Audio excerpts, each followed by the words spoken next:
In 480 BCE, the largest army the world had ever seen gathered to extinguish a single idea, the idea of freedom. Led by the Persian God-King Xerxes, an empire stretching across 3 continents sent hundreds of thousands of soldiers to crush the tiny defiant city-states of Greece. Their goal, total conquest. Their victory seemed inevitable, but on their path stood a narrow coastal pass, no wider than 2 carts, a place they would call the Hot Gates. Here, a Spartan king and his 300 royal bodyguards would make a stand so legendary it would echo through eternity. This isn't just the story of a battle, it's the story of how a few chose to die on their feet rather than live on their knees, and in doing so changed the course of Western history. This was a war of revenge. 10 years earlier, the Persians had been humiliated by the Athenians at the Battle of Marathon. Now Xerxes, son of Darius, would not make the same mistake. He amassed a force of staggering proportions. The ancient historian Herodotus claimed it was over 2 million men. Modern estimates are more conservative, but still place the army between 100,000 and 300,000 soldiers. It was a multi-ethnic force drawn from every corner of the vast Persian Empire. To move this army from Asia into Europe, Xerxes ordered an engineering marvel. A bridge of boats built across the Hellespont Strait, a mile-wide channel of churning water. The gods of the sea were literally whipped into submission when a storm destroyed the first bridge. For Xerxes, nothing, not even nature itself, would stand in his way. As this wave of humanity swept south, panic gripped Greece. Many cities submitted, offering the symbolic earth and water to the Persian king. But a handful of states, led by Athens and Sparta, formed a desperate alliance. They had to stop the Persian army, but where? The answer was Thermopylae. The name literally means hot gates, named for the nearby sulfuric springs. It was a stroke of strategic genius. At the time, it was a narrow pass, with steep, impassable mountains on one side and the sea on the other. It was the only viable road south. Here, the Persians' greatest advantage, their overwhelming numbers, would be completely neutralized. 1 million soldiers were no more effective than a few thousand if they could only fight a few dozen at a time. It was the perfect place for a small, disciplined army to hold back a flood. Taking command of this crucial defense was King Leonidas of Sparta. The Spartans, bound by a religious festival, the Carneia, could not send their full army. So Leonidas marched north with only his personal bodyguard of 300 veteran soldiers, all of whom had sons to carry on their family lines. Along the way, they were joined by about 7,000 other Greeks. But everyone knew the fate of the war rested on the bronze shields of the 300 Spartans. For 4 days, Xerxes waited, believing the Greeks would see his vast army and flee in terror. They did not. Enraged, he ordered the attack. What followed was a slaughter.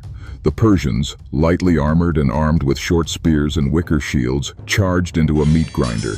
The Spartans and their Greek allies formed the phalanx, an interlocking wall of heavy bronze shields and long spears.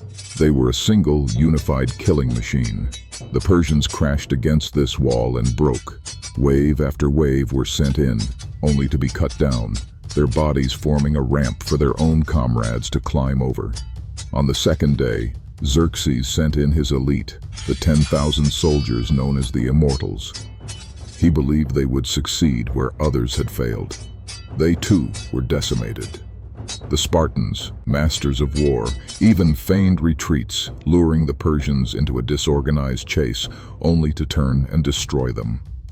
Xerxes, watching from his throne, is said to have leaped to his feet in fury and fear 3 times.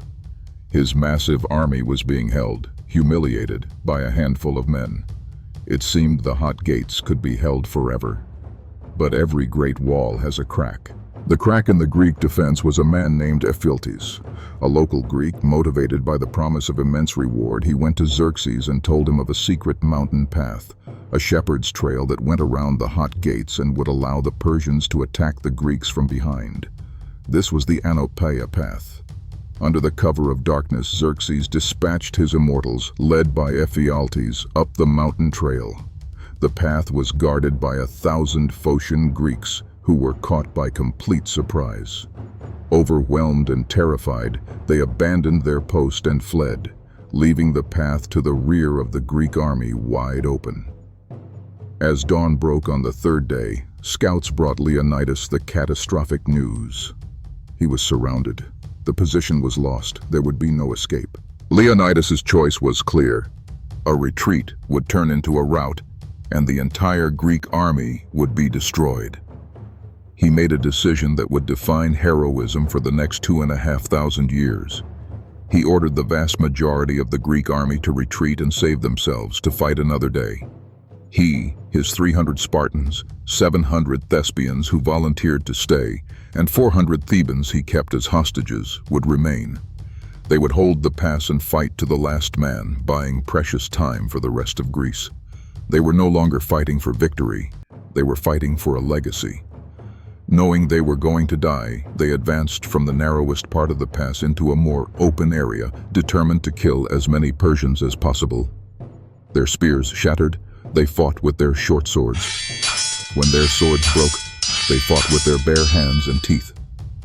Leonidas fell, and a vicious fight erupted over his body. Finally, driven back to a small hill, the last of the heroes were surrounded on all sides. Xerxes, taking no more chances, ordered his archers to fire. A sky-darkening hail of arrows rained down until not a single man was left standing. The Battle of Thermopylae was a tactical defeat, but a monumental strategic and moral victory. The sacrifice of Leonidas and his men inspired all of Greece. They had shown that the God-King could bleed, and that his army was not invincible. The time they bought allowed the Athenian fleet to prepare for the decisive naval battle of Salamis, where the Persian navy would be shattered, crippling their invasion. Thermopylae became the ultimate symbol of courage against impossible odds, of sacrifice for the greater good. A monument was later erected on the site, with an inscription that read, "Go, tell the Spartans, stranger passing by, that here, obedient to their laws, we lie." It was a beautiful death. A death that saved the flickering flame of democracy and ensured that the ideas born in Greece would shape the future of the world. If you were captivated by this story of incredible sacrifice, please hit the like button and subscribe for more epic tales from history. Let us know in the comments, what made the stand at Thermopylae so legendary to you? Thanks for watching.